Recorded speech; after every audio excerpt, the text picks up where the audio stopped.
Hi, I'm Teresa Elling from The Peaceful Home. Welcome to my channel. We discuss all things regarding the home here with the goal of having a place of peace. And having happy, thriving, obedient children is a huge part of that. We're not looking to have little robots that are running around with no personality. Our kids are created by God to be amazing people with amazing destinies on this planet. And we want to do everything we can to help them thrive.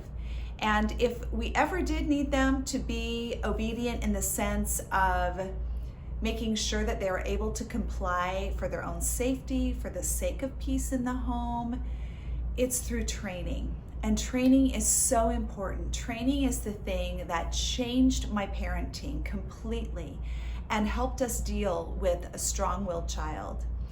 And so I'm really looking forward to doing this series and taking you guys along.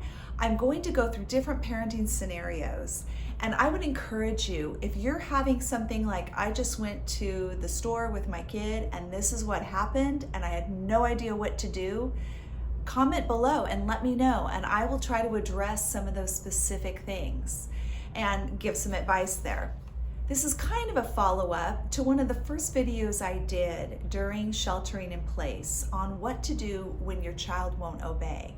I'm going to link that below. I encourage you to look at that video because it takes you step by step through teaching a child how to come when they're called, and it's very helpful. But I'm going to expand a little bit today on what training is and what negative training is. So there's intentional training where I'm going to sit down and practice with my child what to do when they go to the dentist office.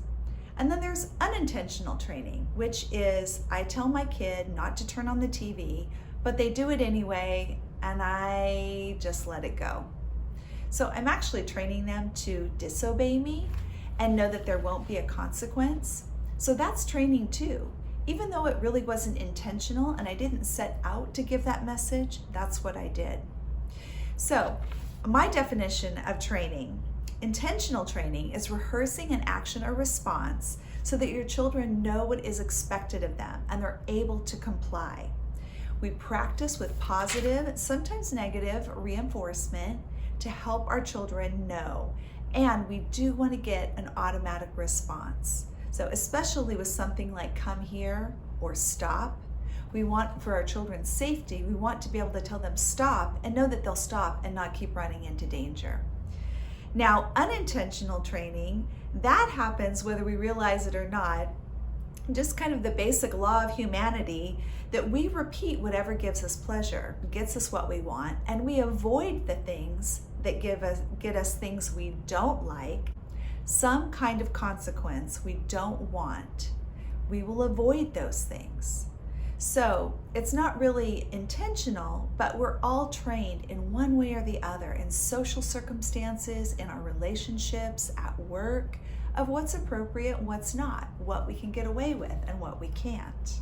I talked quite a bit in detail in that other video about how to set up a training session, but I'll give you one more example. Let's say that your child is scheduled to go to the dentist and it's their first time. Probably what I would do is look online for some pictures of a child being at the dentist. Now, you also can look at books. If you could go to the library and check out some books, there's quite a few really good ones written about this and ways to kind of talk to your children about the experience so they're prepared. But I would show them pictures. What does a doctor's chair look like? What do their instruments look like? And I would do a pretend dentist office. I'd set it up maybe with a recliner. I would show them where to wait in the waiting room. And we would play dentist. I'd call them in for their appointment. I'd have them lay down. When I did this with one of my kids, everything we did was exaggerated. So I leaned them way back in the chair, and kind of made them laugh. And then I had like a toothpick or a skewer, something that's a little sharp. And I said, okay, the dentist is going to ask you to open your mouth, open wide, and then he's going to count your teeth. And I would go in with the skewer and gently kind of poke the gum as I counted the teeth. And those types of things, don't be overly gentle. I mean, I certainly wasn't rough. You're not trying to hurt your child, but you're saying, hey, the dentist might, pulling on your gums, pulling on your lips. Sometimes it gets uncomfortable if you don't open your mouth wide enough. Make it kind of a game, make it fun for them. But you're letting them know what to expect and that they shouldn't be freaked out if the dentist is putting an instrument into their mouth. So that's just an example of a training session. You're getting your child ready for something, you're practicing what it's going to be like. If you have a child that's fearful about going to the dentist, you could even do something like bake a loaf of bread or some cookies and wrap them up and take them in. Have your child be a part of that, have them be excited to go to the dentist. You're putting as much positive interaction and reinforcement around that experience as possible. I also want to talk to you about negative training. And this is when you actually do something that causes your child to have a response you don't want. So for example, with the TV watching, if your child turns on the TV when they're not allowed to and you let it go, that's actually a positive reward that they're getting. They get to remain watching TV to a negative behavior. They disobeyed you. The other way is having a negative response to a positive behavior. So let's say that you've trained your child to come when they're called. And then you say, Susie, come here, please. And as soon as she comes, you say, I am so angry with you. You did not clean your room like I told you to. That is a bit of a negative response, for sure. That's not going to feel like a reward. If that happens every time, Susie's going to think, I don't want to go to my mom when she calls me. It's going to be bad news. So that's another way that you can negatively train. I'll give you a real life example. One of my daughters, she was probably about 4 at the time. We went into the bank and there was a long line, and we were in line, and she began to wander off. She wandered back by all the loan desks where the officers sit, away from the counter. I was keeping an eye on her and secretly praying that she wouldn't get out of control or do anything crazy.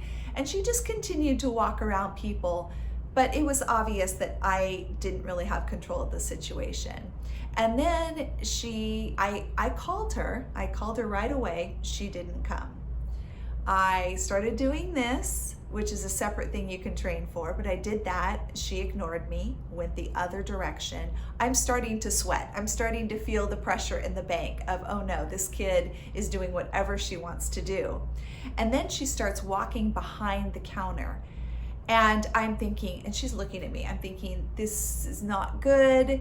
And I didn't want to get out of my place in line. I wasn't sure what I should do. And I remembered that I had something in my purse. I pulled out a sucker and I held it up to her, and she came running. And I grabbed her hand very tightly, gave her the sucker. I'm like, you're gonna stay right here with me. That was a positive reward to a negative behavior. That is the ultimate in negative training. She was allowed to disobey me numerous times with no consequence at all. And then I offered her a reward to come. So in that case, what she learned was, not only do I not have to come, the longer I hold out, the better chance I might get something out of this. So in that case, she's training me. She's training me to act in a certain way and be desperate enough to do whatever I need to do to get control of the situation. So these are negative training situations that we do not want, and they're easy to avoid when we do not repeat a command, ever. That's what we teach our children. We obey the first time, every time.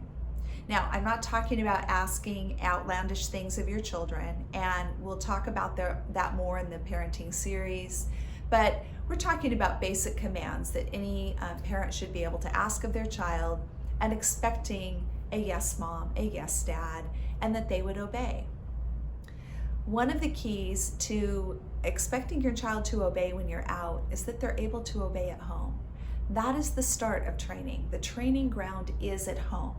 So after that situation at the bank, I would encourage a parent to begin training sessions at home, starting from the beginning, training your child to come when they're called, training a child to come when you do this without speaking a word, And those things will help your child so that when you then go out to the front yard, you go to a neighbor's house, you go to a restaurant, they're going to obey. But you have to follow up. So if you repeat a command a second time, that is negative training. That's telling your child you don't have to obey the first time. I'll ask you again, or I might ask you a third time, or I might count to 3, or I might threaten you. None of these things are effective. An important thing to do is recognize the words that you're saying, the commands that you're giving to your children. If you're giving a command hoping they'll obey, and you're trying to be enthusiastic and thinking maybe I can sweeten the deal a little and that will encourage them to come, and again, you're not willing to back that up, don't give the command. Wait. It's better to go to your child rather than to call them to come if you're not going to enforce that. I could talk about this topic forever and go through so many scenarios, but I'm going to do that. I'm going to break this up into segments so they're not too long for you, and I'm going to try to have an actual scenario to walk you through each time. So if this is content you're interested in, please subscribe. Please share these videos with a parent that you know is struggling, and watch for the series as it begins to unfold and I add more to the playlist. Thank you so much for joining me on The Peaceful Home.